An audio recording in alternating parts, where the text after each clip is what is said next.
Só para finalizar, falta aí é só falar um pouco da isomeria geométrica, que é no caso de compostos fechados, viu, gente? Compostos fechados também, desde que tenha pelo menos 2 carbonos com ligantes diferentes. No caso da isomeria geométrica, tem isso. Cuidado! A gente poderia estudar o ZE, a isomeria do tipo ZE, mas acontece que ela é um pouco mais complexa. Tem às vezes a ideia, você vê no livro, a ideia de que cis e trans fosse igual a ZE. Não é. O cis é Z, mas o Z não é cis. O trans é E, mas o E não é trans. Então, existe essa diferença. As bibliografias no 2º grau colocam muito como se fosse a mesma coisa. Hoje já vem mudando um pouco. Hoje já tem autores que vêm corrigindo isso aí. Agora é como Luiz falou, um pouco da isomeria óptica. A isomeria óptica, que é a isomeria dos espelhos que a gente fala, né? Imagine você diante de um espelho e você se acha assim feio ou bonito. É muito complexo. Por quê? Porque a imagem que aparece no espelho não é você. Por quê, professor? Às vezes eu estou estudando biologia e o professor diz assim, se você passar um plano mediano, você passar um plano, o lado esquerdo, o lado direito é igual ao lado esquerdo. Tem essa ideia. Não é, professor. Não é verdade. Porque é o seguinte, vamos imaginar que você perdeu o braço direito. Aí alguém apareceu e disse, olha, eu tenho um esquerdo para te dar. Será que vai encaixar esse esquerdo no direito? Não. Vamos de uma maneira mais simples. Você pega o sapato do pé direito, botou no pé esquerdo, não vai encaixar legal. Por quê? Porque nós somos assimétricos. Nós somos quirais. Professor, eu tenho muita dúvida quando se fala dessa história de quiral. Preste atenção. Existe uma coisa chamada de composto quiral, existe uma coisa chamada de composto aquiral. Pessoal, se liga, eu não falei carbono, eu falei composto. Composto quiral, composto aquiral. O que seria um composto quiral? O composto quiral é aquela estrutura que tem atividade óptica. É uma estrutura que não possui plano de simetria. Eu sou uma estrutura quiral. Eu vou produzir uma imagem diferente de mim, tá certo? Eu vou refletir uma imagem onde essa imagem, na verdade, não sou eu, certo? Não tem coincidência, não sobrepõe. Vamos imaginar, você tem sua mão esquerda, coloca diante de um espelho, a imagem é a mão direita. Mas você vai perceber que não há sobreposição da mão esquerda sobre a mão direita. Professor, onde é que você quer chegar com isso? Eu quero chegar a mostrar as moléculas, os compostos, as estruturas, que as estruturas vão ter essa característica, algumas estruturas. Então, existe o composto quiral, que é o composto que tem atividade óptica, e existe o composto aquiral, que é o composto que não tem atividade óptica. Quando o composto desvia luz, ele pode ser do tipo destrógeno ou pode ser do tipo levógeno. Quando eu digo que o composto é destrógeno, é um composto quiral, é um composto que tem atividade óptica, é um composto ativo que desvia luz para, se eu falei destrógeno, destro, gira o plano de luz no sentido horário, no sentido mais. Então eu digo que a estrutura é destrógena quando desvia o plano de luz polarizada para a direita. E para isso, existe um aparelho no laboratório chamado de polarímetro, certo? Então, a gente vai mostrar aqui, agora, mais uma parte, né, pessoal? Que agora vai aparecer. Pronto, agora apareceu o negócio aí. A isomeria espacial. Demorou, mas chegou. Bota aí na óptica, na isomeria geométrica, só para a gente dar, para eles perceberem alguma coisa. Condição para a isomeria geométrica, aquilo que eu falei, a existência de um plano impedido, né? Quer dizer, não vai ter tem 2 estruturas aparecendo aí. Essas 2 estruturas, se você olhar direitinho, você tem a ideia, você pode até imaginar que são 2 estruturas iguais ou diferentes. A pergunta é essa, essas 2 estruturas são iguais ou diferentes? E aí passa o próximo, que você vai ver o seguinte, ó, essas estruturas são diferentes, aí você vai ver essas duas estruturas, tá aí, aparecendo a primeira. Aí você tem uma rotação livre, porque só tem uma ligação, é sigma.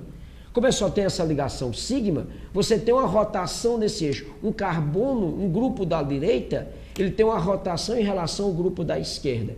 Então essa rotação deixa a estrutura idêntica em forma estrutural. Essas duas fórmulas estruturais são idênticas. São duas estruturas idênticas. Agora, quando a gente vai estudar a conformação delas, é que outro detalhe. Que então vai entrar nesse caso agora. Tá aí, pessoal. Olha a dupla ligação aí, apareceu. Tem uma rotação impedida essa dupla. Esse composto aí, Luiz, será que esse composto, olha isso, será que esse composto tem isomeria geométrica? Tem, com certeza tem. Veja que desse carbono da esquerda, você tem esse carbono da esquerda aí, Luiz, marcando lá em cima, ó, o carbono que está com cloro, esse daí, ó, você está vendo esse carbono, ele está ligado a um cloro e um hidrogênio, dois ligantes diferentes. E o carbono da direita, que ele vai marcar agora, esse carbono da direita, volta aí que ele vai marcar o carbono da direita aí, da dupla, isso, tem um cloro e tem um hidrogênio. Isso é a forma cis, Luiz, isso é a forma cis, tá certo? Essa é a forma cis. Quando você passa para o composto da direita aí, ao lado direito, né, você vai encontrar a estrutura na forma trans. Essa agora é a estrutura na forma trans. É aquilo que eu falei, o cis e o trans. Olha aí os grupos, cloro e cloro em lados opostos, hidrogênio e hidrogênio em lados opostos. No primeiro não, no mesmo plano. Isso, então é o cis e o trans. Lembrando que esse cis é menos estável, o trans é mais estável. Esse primeiro composto que é o cis, ele tem simplesmente um ponto de ebulição maior do que esse segundo composto que é o trans. Resposta, a polaridade, questão da polaridade. Cuidado que o vestibular está pedindo para você justificar em cima da estrutura, por exemplo, da geometria, numa polaridade, e você vai, das ligações intermoleculares, as justificativas estão correndo em cima disso. A questão do vestibular de 2010, a questão que falando de polímeros, né? A questão de 2010 falava muito sobre isso, né? Uma questão discursiva para você falar sobre a matéria-prima do polietileno, que seria dizer a nomenclatura do número etênico, que é o número etênico, e ele pedia para dizer para você justificar a estabilidade do polímero, que era o polietileno, diante da água. E aí pedia para você analisar em termos de ligações intermoleculares, em termos de polaridade, tudo isso você tem dentro da questão. Então essa questão aí, ó, está aparecendo o trans, está vendo os cloros em lados opostos, em planos diferentes, isso dá uma estabilidade maior à estrutura. Esse trans eu posso chamar de E, esse cis eu posso chamar de Z, mas a gente sabe que o Z não pode ser chamado de cis, o E não pode ser chamado de trans. O ZE é um prolongamento, é um complemento. O cis-trans ficou ultrapassado, o cis-trans ficou, vamos dizer assim, não alcançou a evolução das estruturas, as estruturas foram ficando mais complexas e o sistema cis-trans foi ficando abolido para aquelas estruturas mais complexas. E aí foram aparecendo outras estruturas e é necessidade de um sistema mais completo, não deixando ambiguidade. E o sistema que não deixa ambiguidade é o sistema ZE, que a gente utiliza muito pouco no vestibular, infelizmente. A gente tem essa estrutura aí, pronto, vai aparecer, isso, apareceu. Esse composto de baixo é um ácido que tem duas carboxilas em planos diferentes. Aí, Luiz, duas carboxilas em planos diferentes. Essa que você marcou e essa outra. E os hidrogênios também em planos diferentes. Esse é o trans. Essa é a estrutura que a gente chama de ácido fumárico, tá aí o nome dele. É o transbutenodioico, que a gente chama de fumárico, e o outro é o cisbutenodioico. Se você aquecer essas duas estruturas separadamente, você aquece, esse trans não vai desidratar porque as carboxilas estão em planos diferentes. Mas o cis, sim, desidrata porque estão no mesmo plano. o aquecimento aí desidrata essas duas carboxilas, formando água, forma um anidrido, e aí você tem a formação do anidrido para o cis, mas não tem para o trans, porque esses grupos opostos você não vai fazer essa desidratação. A próxima aí mostrando, pronto, não existe aí a isomeria geométrica. É um caso aí que não tem isomeria geométrica, Luiz, porque o CH3 e CH3, grupos iguais, percebendo aí, ó, você tem esse grupo aí que são grupos iguais. Como CH3 igual a CH3, você não tem de maneira nenhuma, tá certo? Você não tem. R1 é diferente de R2. Teria que R1 ser diferente de R2 para ter isomeria cis-trans. E aí não tem, portanto, não há isomeria geométrica.